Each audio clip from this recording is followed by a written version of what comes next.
The current has been ripping here in South Florida recently, and that means more drift diving. Time for me to share with you all my top tips for happy, relaxing drift dives.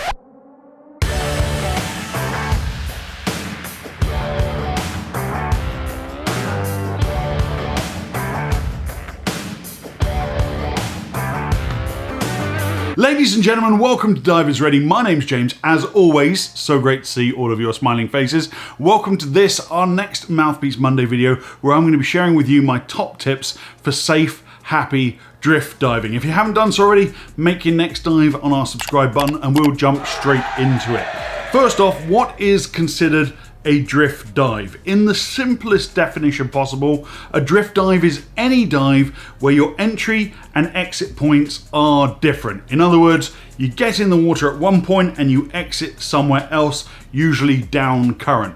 Now, there are places in the world that are particularly known for drift diving. Off the top of my head, Palau, Cozumel, most of Southeast Asia. My friends and I even did some drift diving in Bonaire recently.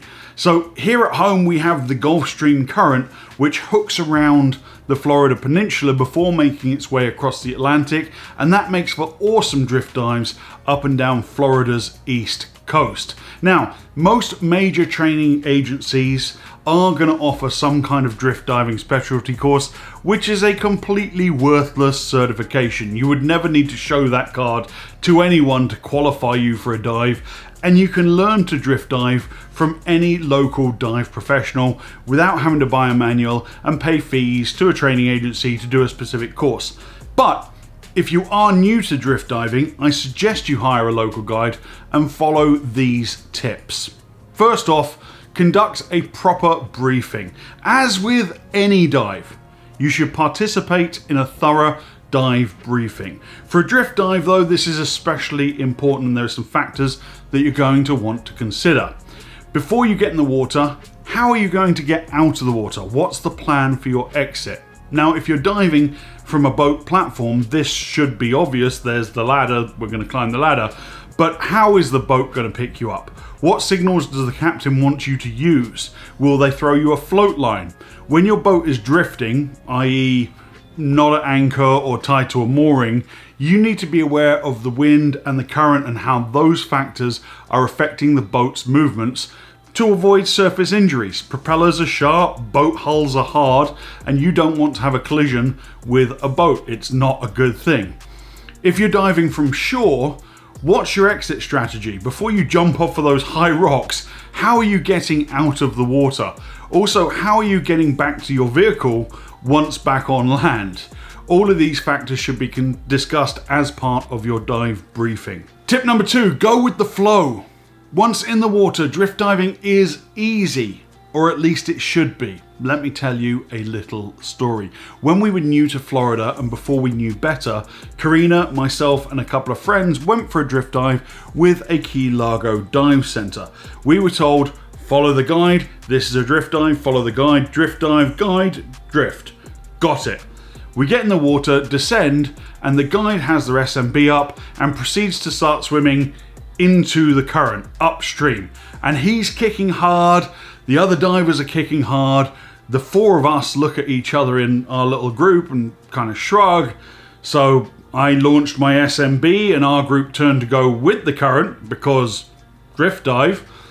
And we all had a great dive. 60 minutes in, a single L80. All four of us ended up with above 1500 psi of gas remaining after an hour. So back on board the boat, the guide tried to chew me out for not following him. So I broke his soul for not knowing which way the current was running. But I later learned from the captain that this particular guide always runs their drift dives upstream into the current to make their divers burn through their gas to shorten the dive so they get back to the dock earlier. What a loser. Of the 4 fundamental skills of scuba diving, which we talk about all the time on this channel, breathing, buoyancy, trim, and propulsion, the only one that really changes on a drift dive is propulsion. You shouldn't have to kick too much. It's more about positioning your fins for steering in a current and just having a general sense of the direction you're moving in. If you're swimming hard on a drift dive, you're doing it wrong. Chill out, and go with the flow. And if you're heavy on your gas consumption anyway, well, number one, watch this video up here, it might help you. And number two, drift diving is definitely for you. Tip number 3, embrace the unknown. Most drift dives that you'll do in places like Cozumel will follow the line of a coral reef or the edge of a wall. The other day here in South Florida, we did a drift dive that kind of took us over some reef, then over a patch of sand, then more reef, then sand. It didn't matter. Drift diving is about getting in the water with a kind of let's see what we can see attitude, rather than having a predetermined destination or a particular dive site in mind. You may start at one dive site and drift over to the next one, or you might miss it completely and go on an adventure. That's what drift diving is all about. So develop a mindset of exploration. We're going to see whatever there is to see. That may be something, that may be nothing, but adventure. Tip number 4, navigate a little.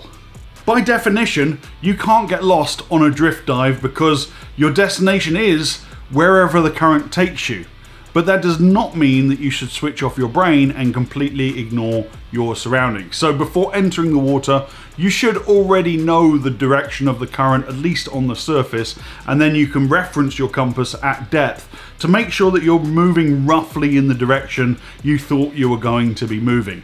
And remember that you're navigating in 3D, so don't think, oh, it's a drift dive, I don't have to, be aware of my surroundings or anything like that.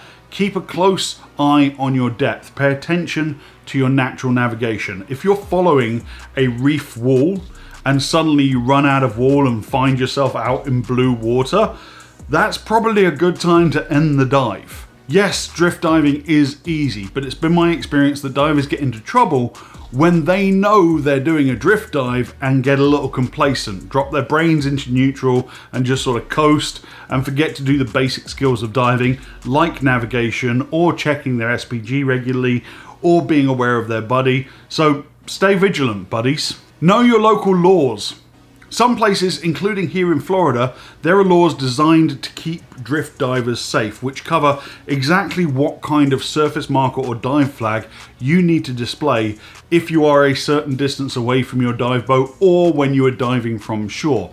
As an example, in Florida, the minimum size for any divers down flag, the red and white flag, displayed on a buoy or float towed by the diver is 12 by 12 inches.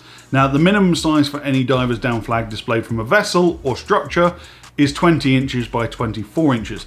I will put a link to the full Florida statute in the description of this video below for your reference, but the rules may be completely different wherever you are diving, so check in with your local dive shop to make sure you're in compliance. Ladies and gentlemen, as always, thank you so much for watching. I really appreciate you spending your time with me. I hope you all have happy and safe drift dives. If you haven't done so already, consider making your next dive on our subscribe button because it helps us out to keep making these videos for you. Over here, I'll put some of our other content for you to check out. And until next time, my name's James. This was your Mouthpiece Monday video for this week from Divers Ready. Dive safe, dive often.